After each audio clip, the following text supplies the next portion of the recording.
تو اس کا ڈیفینیٹلی بعد میں اگلے دن آپ سلگش ہوں گے، آپ کی طبیعت میں چڑچڑاپن ہوگا، آپ کو جتنا ڈوپامین ریکوائرڈ تھا وہ اب نہیں بن رہا، جتنا آپ کو اینڈورفن چاہیے تھا وہ نہیں ہے آپ کے پاس. اب آپ کی طبیعت میں اب یہ نامحسوس سا احساس ہے جس میں آپ چینج ہو رہے ہیں، آپ کو پتہ ہی نہیں چل رہا. آپ ٹھیک ہے اپنے حساب سے، جس اینگل سے آپ 6 کے اس اینگل سے دیکھ رہے ہیں جہاں پہ وہ 9 ہے، ایکچوئل وہ 6 ہے جہاں پہ میں دیکھ رہا ہوں. تو جب یہ چڑچڑاپن آپ کا بڑھتا بڑھتا ایک ٹائم ایسا آتا ہے کہ وہ اپنے بہت اچھے رشتوں سے ہاتھ دھو بیٹھتا ہے، اپنی ماں جیسی ہستی کے ساتھ لڑتا ہے، اپنے بھائیوں کے ساتھ. اسی چڑچڑے پن کی وجہ سے پھر اس کو، جس کی وجہ سے وہ تھوڑا بہت خراب ہوا، تو اسے پتہ چل رہا ہوتا ہے کہ اب یہ سیکھو ہو رہا ہے تو میں اسے جان چھڑواؤں. تو جب اس کا بدلتا رویہ دیکھتا ہے تو وہ اس کا ایگریشن اور پیک پہ چلا جاتا ہے، اور وہ اس کو دل پہ لے لیتا ہے کہ اب تو یہ بہت میرے ساتھ اب یہ بھی ایسا ہو رہا ہے، دنیا میرے ساتھ بے وفائی کر رہی ہے. تو وہ کیوٹو تھریٹس پہ پھر آ جاتا ہے. پھر اس نے بات منوانا ہوتی ہے، تو میرا یہ کام نہیں کیتا تو میں شیشہ توڑ دینا، آپ یہ نہیں کرو گے میں خود کو یہ کر دوں گا، میں گاڑی کا شیشہ توڑ دوں گا، میں گھر کا نقصان کر دوں گا، میں خود کو مار دوں گا. تو وہ تھریٹس دے کے ایموشنل بلیک میلنگ جو ہے اس پہ اتر آتا ہے کہ اگر میرا ایسا نہیں کرو گے تو اللہ معاف فرمائے. سوسائڈ بھی اسی طرح سے کرتے ہیں. تو جنا کیتا تھا میں کر دیں نہیں، کچھ کرنا نہیں چاہ رہے ہوتے لیکن وہ پھر بات میں آ کے بس اب میں نے کہہ دیا تو اب کرنا ہے. تو یہاں تک اللہ معاف فرمائے بہت ہمیں اس کے رزلٹ خطرناک ملتے ہیں. بالکل آپ نے ٹھیک کہا. تو رائے صاحب آپ کیا کہیں گے اوور آل ہیلتھ کے لیے ہمیں کون سا لائف سٹائل اپنانا چاہیے، کیا کیا ایکٹیویٹیز پرفارم کرنی چاہیے ڈیلی روٹین میں جس سے اوور آل ہیلتھ آپ کی بہتر رہے؟ جی اس میں بہت اچھا سوال ہے آپ کا. اس میں سب سے پہلا جو فیکٹر ہے نا وہ ہے آپ کی سیلف کیئر، اپنے آپ کو ٹائم دینا. اکثر ہمارے لوگ کاروبار میں، مختلف ایکٹیویٹیز میں، جابز میں بزی رہتے ہیں اور اپنی جو سیلف نگلیکٹ ان کی جو ہے وہ ہو جاتی ہے. اور پھر ڈائٹ، ایک تو خود کو ٹائم دینا، دوسرا اپنی ڈائٹ کا خیال رکھنا. اور یہ فاسٹ فوڈز اور کولا ڈرنکس اور جتنی بھی مطلب ہیں، ایون کئی جو ہے وہ ایسے ڈرنکس پیکنگ کی بڑی اچھی پیکنگ میں آ چکے ہیں اور وہ بھی باڈی بلڈر بھی لوگ یوز کرتے ہیں جو جم لگاتے ہیں، جو ہم اپنی کیئر کر رہے ہیں، بٹ ان کے لانگ ٹرم بڑے سائڈ افیکٹس ہو رہے ہوتے ہیں. اس کے علاوہ جو ہے ایکسرسائز میں ضروری نہیں کہ آپ کوئی بہت زیادہ ایکسرسائز کریں یا کوئی جم لگائیں. آپ ایک روٹین بنا لیں، جسٹ ہاف این آور 24 آور میں سے اپنی جو آپ کی ایکٹیویٹیز ہیں اس میں سے جسٹ 20-25 منٹ یا ہاف این آور اپنے لیے نکالیں اور اس میں ریلیکس رہیں. تو ریلیکس ہو کے واک کر لیں، کوئی لائٹ سے ایکسرسائز بے شک کر لیں، لیکن وہ آپ کے ڈیلی روٹین کا پارٹ آف وہ ہونا چاہیے روٹین لائف کا. تو پھر آپ اپنے آپ کو بہت ہی شاش بشاش اور آپ کی ایفیشنسی جو ہے وہ ہماری بہت ہی امپروو ہو جاتی ہے، اپنے کام میں دل لگتا ہے. اور جو ہمارا فیلڈ ہے جس میں بھی ہم اپنا جاب کر رہے ہیں یا کوئی پرفارم کر رہے ہیں تو پرفارمنس بہت آپ کی آؤٹ کلاس رہتی ہے. بالکل ٹھیک کہا. اور اگر ہم دیکھیں خواتین کے حوالے سے، خواتین میں ہارمونل امبیلنس بھی تو ہو جاتے ہیں نا بعض اوقات، یہ چیزیں نہ یوز کرنے کی وجہ، اس کو کیسے کنٹرول کیا جا سکتا ہے؟ اس میں ان کے ملٹیپل فیکٹرز ہیں. تو میری نظر میں جو ان کے مین فیکٹر ہے، ایک تو خواتین جو زیادہ ہاؤس باؤنڈ ہوتی ہیں، ورکنگ نہیں ہوتی ہیں، ہاؤس وائفس ہوتی ہیں، ان کو ان کی ایک ایسی روٹین لائف بن جاتی ہے کہ آرام پسند ہو جانا. ہاں وہ لیزی ہو جاتی ہیں، آرام سے بیٹھے ڈرامے دیکھتے رہنا، ایون شو دیکھتے رہنا کوئی اپنے پسند کے، تو فزیکل ورک نہیں کرنا.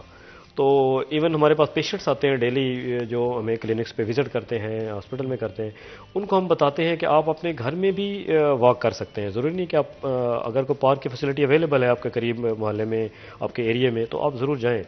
اگر نہیں ہے تو آپ اپنے گھر میں کوئی ٹائم طے کر لیں اور اس میں آپ چہل قدمی کرتے رہیں، لان میں کر لیں. چھت ہوتی ہے، مطلب صرف بندے کو کرنے کا شوق ہونا چاہیے. تو آپ کی جو ڈپریشن ہے، جو ہارمونل امبیلنس آپ نے پوچھا ہے، تو وہ آپ کافی حد تک میری خواتین بہنوں کو سب کو یہ جو ہے وہ ریکویسٹ ہے کہ اپنے لیے ٹائم نکالیں اور اپنے آپ کو فریش رکھیں اور جو ہے ان کا ہارمون بیلنس بھی ہو جائے گا اس سے. اچھا جنگ کے حوالے سے تھوڑی سی ڈسکشن کرتے ہیں. جنگ میں جتنی تعداد ہے لوگوں کی، کیا اس حساب سے ہاسپٹلز موجود ہیں اور جتنا وہاں پہ لوڈ ہے وہ ہاسپٹلز برداشت کر پا رہے ہیں؟ ڈاکٹرز کے اوپر اوور برڈن تو نہیں ہے؟ جی پچھلے دنوں آپ لوگوں کی مہربانی سٹی 41 چینل نے ایک ہمارا وہاں پہ D H Q hospital Jhang کے اندر ہی ہمارا ایک کلپ ریکارڈ بھی کیا تھا، اس کو آن ایئر بھی کیا تھا. اس میں بھی میں نے بریفنگ دی تھی اسی کے حوالے سے کہ جھنگ جو شہر ہے نا یہ بہت پرانا ضلع ہے. 1849 میں یہ ضلع بنا تھا. پنجاب کے چند ایک ضلعوں میں سے 8 ضلعوں میں سے ایک یہ ضلع تھا اس وقت. تو اب ماشاءاللہ 36 ضلع ہو چکے ہیں.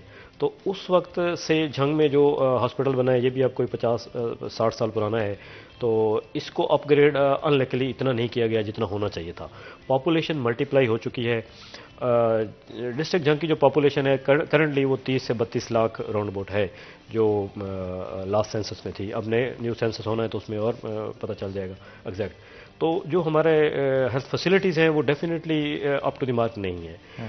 انلیکلی اس پاپولیشن کے لیے جو ہونا چاہیے تھا وہ ہمارے جو سیاستدان ہیں پولیٹیشینز نے وہ نہیں کیا. اور پبلک جو ہے اس کو بھی اتنی اویئرنیس نہیں ہے کہ وہ اپنے لیے حقوق کے لیے آواز اٹھائے. تو میں نے زور دیا تھا کہ میڈیکل کالج ہونا چاہیے جھنگ میں. لاسٹ ہماری جو بریفنگ ہوئی تھی اس میں تو میڈیکل کالج جیسے الائڈ ہاسپٹل بنا، میڈیکل کالج اس کے ساتھ بنا، پھر یہ چیزیں ڈیولپ ہوئیں. تو اب یہ شہر کی پاپولیشن 10 ملین ہے راؤنڈ اباؤٹ. تو یہاں پہ کافی ہیلتھ فیسلٹیز جو امپروو ہوئی ہیں میڈیکل کالج کی وجہ سے ہوئی ہیں. تو وہ بھی اس شہر میں میڈیکل کالج ہونا چاہیے. اس کے ساتھ ایک ٹیچنگ ہاسپٹل ہونا چاہیے اس پاپولیشن کی جو ضروریات کو میٹ کرے. اب وہاں پہ سمپل سا بھی اگر کوئی ہونا ہمیں ایم آر آئی کرانا پڑے تو ہمارے ڈسٹرکٹ ہیڈ کوارٹر ہاسپٹل میں اس وقت ایم آر آئی مشین نہیں ہے اور گورنمنٹ نے ابھی تک کوئی دھیان نہیں دیا. ہم اویلیبل ریسورسز میں پبلک کو فیسلٹیز پرووائڈ کر رہے ہیں جتنا ہو سکتا ہے. سی ٹی اسکین مشین ایک ہے، میں نے اس وقت بھی زور دیا تھا. اس میں کبھی وہ خراب ہوتی ہے کبھی فنکشنل ہوتی ہے.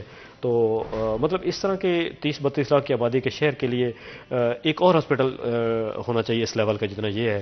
پھر اس میں جو جیسے دنیا ایڈوانس ہو چکی ہے، اکوپمنٹس ایڈوانس آ چکے ہیں، تو ہر طرح کی جو مشینری ہے وہ میڈیکل کے لیے جو نیسیسری ہے وہ اس ہاسپٹل میں بھی ہونی چاہیے. تو ڈاکٹرز کی ڈیفیشنسی کچھ ڈپارٹمنٹس میں ہے، کچھ میں اتنی نہیں ہے.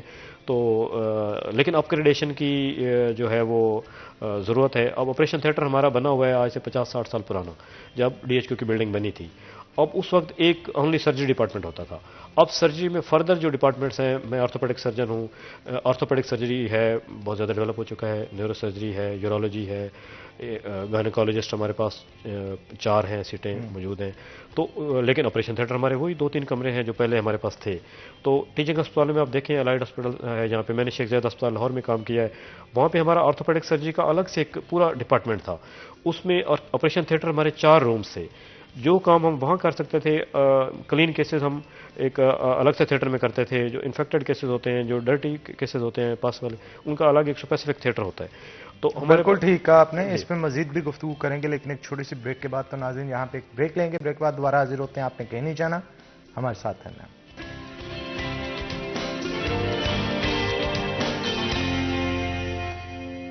ویلکم بیک ناظرین. بریک کے بعد خوش آمدید. ہمارے ساتھ رائے صاحب موجود تھے اور بریک سے پہلے جو ہے وہ جنگ کی جو صورتحال ہے اس کے حوالے سے آگاہ کر رہے تھے. رائے صاحب مجھے یہ بتائیے گا ٹوٹل کتنے ہاسپٹلز ہیں اور کتنی کیپیسٹی ہے ان کے اندر، کتنے بیڈز ہیں ایمرجنسی کے اندر، او پی ڈی میں کتنے ڈاکٹرز چیک کر رہے ہیں، اور اگر پر ڈاکٹر ہم بات کریں تو روزانہ کی بنیاد پہ کتنے مریضوں کو جو ہے وہ چیک کیا جا رہا ہے؟ جی بسم اللہ الرحمن الرحیم. ڈسٹرکٹ ہیڈ کوارٹر ہاسپٹل جو جھنگ ہے نا، میں اس میں ورک کر رہا ہوں. میں اس کے بارے میں تھوڑا سا بریف کرتا ہوں. ہمارے پاس پہلے جو نمبر آف بیڈز ٹوٹل تھے نا وہ کوئی 320-25 لگ بھگ تھے. اب ہمارا ایک بلاک بن رہا ہے، وہ ابھی تک ورکنگ نہیں ہوا. یہ ویسے پچھلے 15 سال سے بن رہا ہے. انلیکلی جھنگ کو نگلیکٹ کیا گیا. میں پھر وہی بات کہوں گا، ہمارے پولیٹیشینز نے اپنے ترجیحات رکھیں، ہیلتھ کو نہیں دیکھا. ایون گورنمنٹ سے بھی جو ہے وہ پبلک شکایت کرتی رہی ہے، مختلف میڈیا کے تھرو بھی کرتی رہی ہے. تو وہ بلاک جو ہے نا گورنمنٹ آف ایران کے کوئی پروجیکٹ تھا، اس کے آپ نے دیکھا بھی ہوگا ڈی ایچ کیو کے پارٹ ہے وہ، ابھی تک وہ کمپلیٹ نہیں ہوا.